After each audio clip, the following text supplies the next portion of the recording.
हर मुआशरे में कुछ ऐसे लोग हमेशा से पाए जाते हैं जो ये समझते हैं कि अपनी मर्जी से जीने और दूसरों की ज़िंदगी को चूंटी से भी हकीर समझने का हक सिर्फ उनको ही हासिल है। इसकी मिसालें हमें मुल्क के मुख्तलिफ हिस्सों में रोज़ाना मिलती हैं। ख़वातीन के अगवा से लेकर खेतों में काम करने वाले मजदूरों और ईंटों के भट्टों पर काम करने वाले बच्चों के साथ पेश आने वाले जुल्म की दास्तानें हों या मिलों और कारखानों में मजदूरों के साथ रखा जाने वाला जालमाना रवैया, इस बात का वाज़ेह सबूत है कि मुल्क के हर शहर और गांव में हमेशा से एक ऐसा तबका आबाद है जो माल और दौलत जमा करने और अपनी ज़िंदगी को ऐश और इशरत में ढालने के लिए हर वो काम करने से नहीं शर्माता जो इंसानियत के तकाज़ों पर पूरा नहीं उतरता। आम शहरियों की हिफाजत और जराइम पेशा अफराद की सरकोबी के लिए हर मुल्क में पुलिस का महकमा पाया जाता है जो किसी दबाव और लालच के बगैर मुख्तलिफ वारदातों की आज़ादाना तफ्तीश करता है। मगर हमारे मुल्क में पुलिस का महकमा भी उसी की तरफदारी करता है जो साहिब हैसियत हो। इस सूरत हाल में अगर कोई शख्स किसी को कत्ल करे, उसकी ज़मीन और जायदाद पर कब्जा कर ले या उस पर तशद्दुद करे, उसे कौन रोक सकता है? हमारे ख्याल में जब तक लोगों के पास नाजायज़ असलहा मौजूद है और पुलिस उनके खिलाफ कार्रवाई नहीं करती या साहिब हैसियत अफराद के साथ इस महकमे का अलग और आम आदमी के साथ अलग रवैया है, तब तक कत्ल, अगवा, डकैती और अगवा बराए तावान जैसी वारदातों से छुटकारा पाना मुश्किल ही नहीं, नामुमकिन है।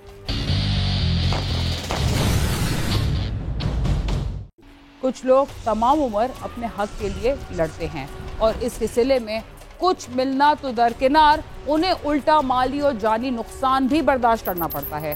फैसलाबाद के इलाके डिचकोट के एक जमींदार की ज़मीन हथियाने के लिए बाअसर अफराद ने पहले तो जुल्म का बाजार गर्म किया और फिर उसके बुढ़ापे का सहारा और अपने इलाके का मशहूर फुटबॉलर भी उससे छीन लिया।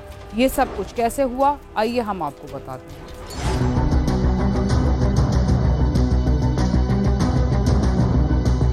फैसलाबाद के कस्बे डिचकोट के इलाके कोट खरला का रहायशी नूर मोहम्मद अरसा दराज से यहाँ अपनी जमीनों पर काश्तकारी कर रहा था। उसका 30 साला बेटा मुजफ्फर फुटबॉल का इंटरनेशनल खिलाड़ी भी था जो के बाप के साथ जिम्मेदारी में हाथ भी बटाया करता था। नूर मोहम्मद का फैसलाबाद के रहायशी हसीबुल्ला शाह के साथ जमीन के मामले में झगड़ा चल रहा था। नूर मोहम्मद वगैरह के मुताबिक हसीबुल्ला शाह ने जमीन हथियाने के लिए पुलिस की मिली भगत से उन पर जुल्म का बाजार गर्म किया हुआ था।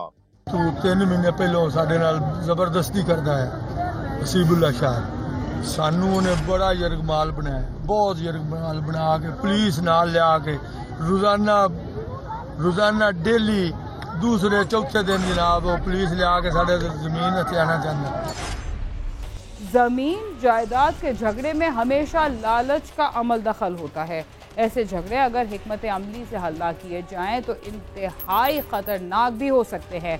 नूर मोहम्मद के खानदान वालों के साथ भी कुछ ऐसा ही हुआ और उन्हें बहुत बड़े सानेहे से गुजरना पड़ा।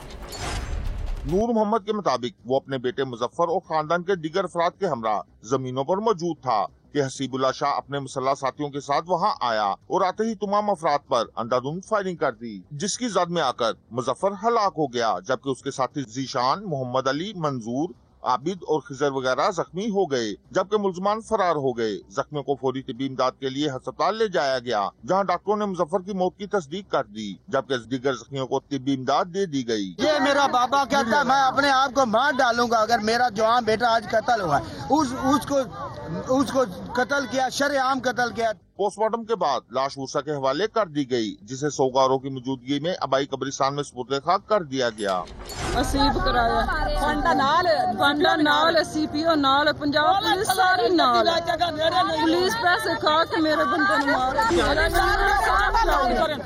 मैनू इंसाफ मेरे बच्चों को इंसाफ चाहिए। मेरे 4 सीपीओ मुअत्तल हो जाए पुलिस वाले ने फिर सजा मिले, मैनू इंसाफ मिल जाए। हम पहले भी कह चुके हैं कि बाअसर अफराद चाहे जो भी करते फिरें उन्हें किसी का डर नहीं होता। इस वारदात में भी यही कुछ हुआ। पुलिस ने ना तो मुलजिमान को गिरफ्तार किया और ना ही इसके लिए कोशिश की, जिस पर मकतूल के वर्सा सरापा एहतजाज बन गए। उन्होंने क्या फैसला किया, आइए जानते हैं। मुकदमे के नामजद मुलजमान पुलिस ने गिरफ्तार ना किए, जिस पर गुस्सा सरापा एहतजाज बन गए। उन्होंने रिचकोट समुद्री रोड पर एहतजाज करते हुए ट्रैफिक ब्लॉक कर दी। गाड़ियों की तवील कतारें लग गयी। मुजाहिरीन ने पुलिस और मुलजमान के खिलाफ सख्त नारेबाजी की। मुजाहिरीन का मुतालबा था कि मुलजमान को फौरी गिरफ्तार करके उन्हें इंसाफ दिलाया जाए।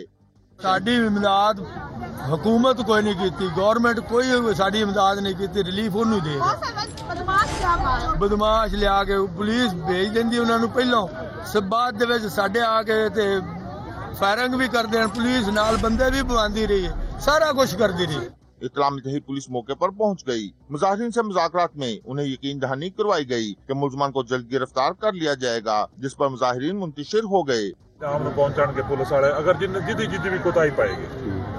दो बातें, तीजी बात है कि जिहड़ी उन्हां मुलजमां ते रेड हैं वो असी फुल जितनी नफरी होई असी इंशाल्लाह रेड करांगे कि जदों तक वो अदालती मैटर है, जमीन दे मामले दे विच कोई गैर कानूनी काम नहीं होएगा। ਇਹ ਸਾਰੀਆਂ ਚੀਜ਼ਾਂ ਸਾਡੀਆਂ ਤੈਅ ਹੋ ਗਈਆਂ ਨੇ ਤੇ ਮੈਂ ਰਿਕੁਐਸਟ ਕਰਦਾ ਕਿ ਤੁਸੀਂ ਸਾਰੇ ਦੋਸਤੋਂ ਰੋਡ ਛੱਡ ਦਿਓ ਤਾਂ ਕਿ ਅਸੀਂ ਉਹ ਡੈਡ ਬਾਡੀ ਲੇਟ ਹੋ ਰਹੀ ਹੈ, ਸਾਡਾ ਉਹ कार्रवाई लेट हो रही है। मकतूल और जख्मी अफराद के गुस्सा का कहना है कि अगर मुलजमान को फौरी गिरफ्तार करके कैफे करदार तक न पहुंचाया गया तो वो इससे भी सख्त एहतजाज करेंगे और हर इंतहा तक जाएंगे। साथी रिपोर्टर नवाज तबस्सुम के साथ आमिर शहजाद, समा, फैसलाबाद।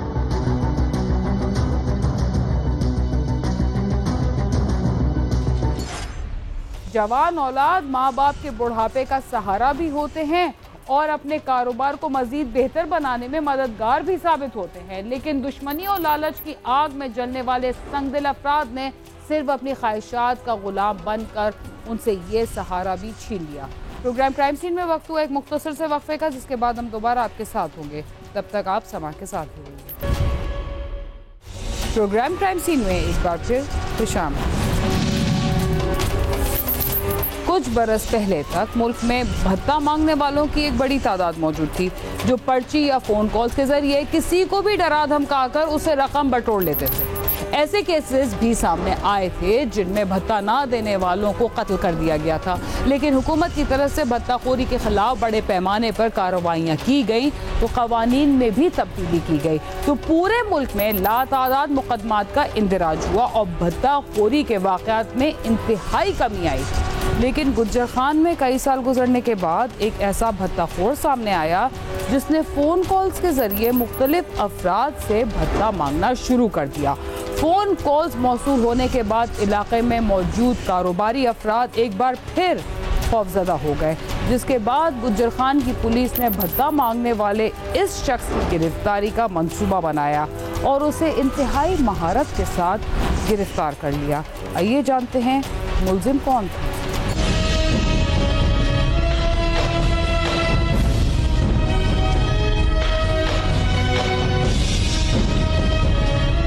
थाना गुजर खान की पुलिस को हसास इदारे के एक मुलाजिम बरकात ने इतला दी कि उन्हें किसी शख्स ने कॉल की है और अपना नाम इमरान बताता है, जो 15 लाख रुपए भत्ता मांग रहा है। बरकात उसे रकम देने के लिए तैयार हो गया था, बल्कि उसने इसी वजह से अपना घर भी तब्दील कर लिया था। इतला में जब मिली एक KRL से रिटायर्ड मुद्दई का नाम बरकात साहब कि इस तरफ टेलीफोन कॉल आई है कि जी हमें 15 लाख रुपया दें, और इमरान नाम के बन के कॉल करता था कि मैं तो कत्ल के एक मुकदमे में मफरूर हूँ और मुझे पैसों की ज़रूरत है। उस वजह से उसने कॉल की तो वो काफ़ी परेशान था मुद्दई, और हमने खैर उसको तसल्ली दी कि बिल्कुल आप बेफिक्र हैं, और वो तो पेमेंट करने के लिए भी तैयार था। वक्ती तौर पर वो वहाँ से उसने अपनी रहाइश भी मुंतकिल कर ली। पुलिस ने इत्तला मिलने के बाद अपने टेक्निकल जराए इस्तेमाल किए और जल्द उस शख्स को गिरफ्तार कर लिया जिसने फोन कॉल और मैसेज के जरिए भत्ता मांगा था। मुलजिम से मोबाइल फोन सिम भी बरामद कर ली जिसमें मैसेज भी मौजूद थे। मुलजिम ने एक वकील को भी कॉल की थी और साथ ही 5 लाख रुपए भत्ता देने के मैसेज भी किए थे। खैर हमने अपने तौर पे तलाश उसकी शुरू कर दी, तो उसकी लोकेशन वगैरह और बाकी सारी मालूमात से ट्रेस हो गया, फिर हमने उसको अरेस्ट कर लिया। तो फिर उसके कब्जा से वही मोबाइल, वही सिम नंबर, वही जिससे वो मैसेज करता था, कॉलिंग करता था, रिकॉर्डिंग थी, वो फिर हमने उसको अरेस्ट कर लिया। 15 लाख रुपए ये बिल्कुल देने के लिए तैयार थे और हमने उनको काफ़ी समझाते रहे कि बिल्कुल आपने इस प्रेशर में नहीं आना, अदरवाइज तो वो रोज़ का मामूल बना लेंगे आपको इस चीज़ का। तो उसने फिर वो गिरफ्तारी के बाद उसने बताया कि जी मुझे बस पता था ये शरीफ आदमी है, मेरे इस तरह उसको वो दे देंगे, बताया। इसके अलावा एक और कंप्लेंट फिर बाद में मौसूल हुई कि वहाँ के उसी एरिया के एक दूसरे कोई एक वकील साहब हैं, उनको भी ये इसी तरह कालें कर उनसे 5 लाख रुपए की डिमांड की।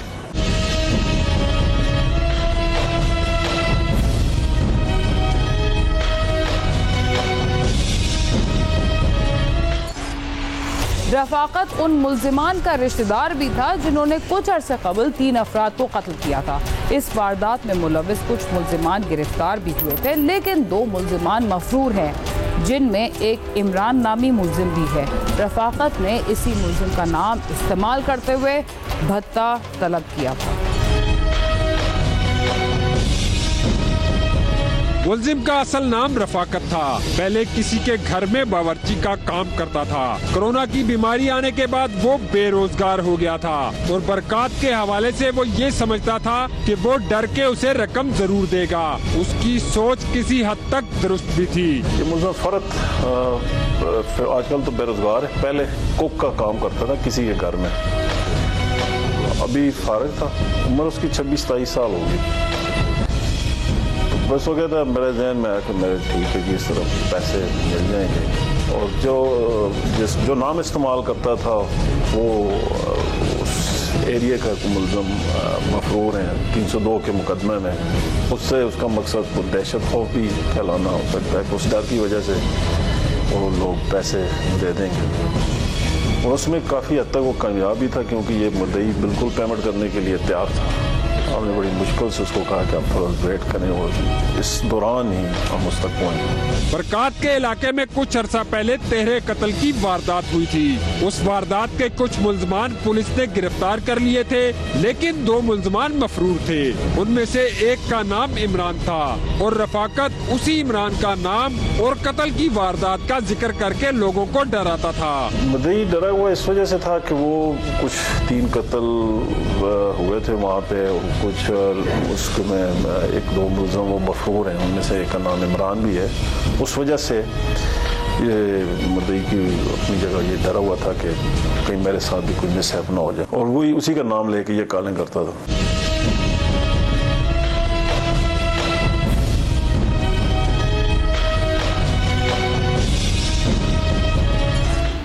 रफाकत भत्ते की कॉल करते ही अपनी लोकेशन तब्दील कर लेता था ताकि कोई उसका असल ठिकाना मालूम ना कर सके। पुलिस ने उसकी आखिरी लोकेशन हासिल करके जिस घर में छापा मारा था वहां ताला लगा हुआ था, लेकिन मुल्जिम ज्यादा दूर नहीं था। देखते हैं पुलिस उस तक कैसे पहुंची। भत्ता मांगने वाले अफराद इंतहाई खतरनाक और शातिर होते हैं, इसलिए उनको गिरफ्तार करना भी आसान नहीं होता। जब मामला पुलिस के पास पहुंच गया तो पुलिस ने उसे गिरफ्तार करने के लिए मुद्दई को काल को लंबा करने को कहा ताकि मुल्जिम की लोकेशन तक पहुंचा जा सके। जब हम गिरफ्तार करने गए तो इसको हमने एंगेज रखा मोबाइल फोन पे कंप्लेनेंट के साथ कि आपने इसको बातों में लगाना।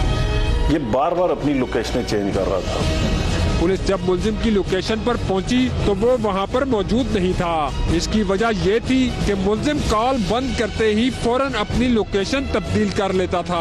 पुलिस को जब इस बात का अंदाजा हुआ तो मुकम्मल तैयारी के साथ उसके एक ठिकाने पर छापा मारा गया, जहां से वो भाग गया, लेकिन उसे अभी ज्यादा देर नहीं हुई थी, इसलिए आसपास सर्चिंग के दौरान उसे गिरफ्तार कर लिया गया। तो जब हमें पहले जो मुतवक्का ठिकाना था उस पर रेड किया तो वो घर लॉक था, वहाँ से चेक किया तो वहाँ पे पहले नहीं मिला। फिर थोड़ी देर बाद मज़ीद मालूमात करके हमने चेक किया तो फिर वो साथ वाले दूसरे घर से फिर हमने इसको गिरफ्तार करने में कामयाबी हुई। मुल्जिम रफाकत का कोई साबका रिकॉर्ड नहीं है, लेकिन उसने कई दूसरे खतरनाक मुल्जिमान की तरह जुर्म के रास्ते पर कदम रख दिया है। वो भी कम वक्त में पैसा कमाना चाहता था, मगर जेल की सुलाखों के पीछे चला गया। अगर ऐसे मुल्जिमान को सख्त सजाएं दी जाएं, तो बहुत से नौजवानों को गलत रास्ते का इंतखाब करने से पहले ही रोका जा सकता है। कैमरामैन सद्दाम मलिक के साथ नईम जंजुआ, समा, गुजर खान।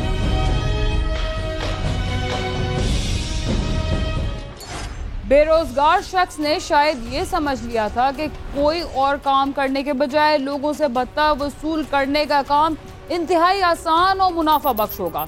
इस काम में ना तो मेहनत की ज़रूरत पड़ती है और ना ही ज़्यादा बहादुरी की ज़रूरत होती है, लेकिन उसे मालूम नहीं था कि बेरोजगारी के साथ ये फैसला उसे जेल का कैदी भी बना सकता है। इसके साथ ही क्राइम सीन अपने अख्तिताम को पहुंचता है। अगर आप हमसे रब्ता करना चाहते हैं तो हमारा पता है cs@sama.tv। इसके अलावा आप ट्विटर, फेसबुक और यूट्यूब पर भी हमसे रब्ता कर सकते हैं और हमारा प्रोग्राम भी देख सकते हैं। बीना खान और क्राइम सीन की टीम को इजाज़त दीजिए और देखते रहिए सामा।